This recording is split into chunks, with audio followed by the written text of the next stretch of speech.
అందరికీ నమస్తే అండి. 42 మంది మీద అనసూయ కేసులు పెట్టింది. అది అందరికీ తెలిసిందే. కానీ అది అంతగానం హైలైట్ కావడానికి ఎవరు అక్కడ మెయిన్ ఉన్నారంటే శర్మ. మురళీ శర్మ. ఆ ముసలోడు.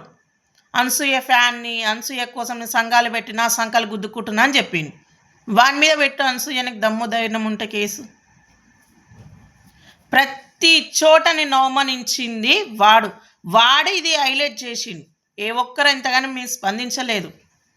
ఫోటోలు తీసుకొచ్చి మీడియా ఛానళ్ళలో కూర్చోబెట్టి వానితో ఇంటర్వ్యూలు తీసుకోవడం వల్ల నేను అనసూయ ఫ్యాన్ని, అనసూయ బట్టలు ఇప్పుతుంది కాబట్టి మేము సంతోషంగా చూస్తున్నామని వాడు చెప్పిండు.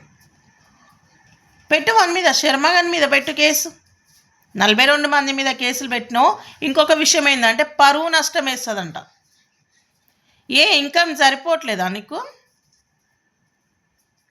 టీవీలలో వచ్చే ఇన్కమ్ సరిపోవట్లేదా? పరువు నష్టం వేస్తావా? ఏమమ్మా ఈ 42 మంది కాడ నుంచి మరి మనిషికి ఒక కాడ 10 లక్షలు 20 లక్షలు తీసుకొని మళ్ళీ ఏమైనా బెంచ్ కారు కొంటావా? ఇట్లా ఫస్ట్ వాని మీద మురళి గాని మీద, ఆ శర్మ గాని మీద అట్లాంటి చేత కాదు. నేను ఇప్పుడు మళ్ళీ చెప్తున్నాను సూయ, ఇదంతా హైలైట్ కావడానికి మెయిన్ రీజన్ ఎవడు? వాడు శర్మ గారు. ఆ ముసలోని మీద, ఆ ముసలోడు ఎంత దారుణంగా మాట్లాడిండు అనేది ఒకసారి నువ్వు వీడియోస్ చూడు, ఓకేనా? అప్పుడు మా దాకా రండి.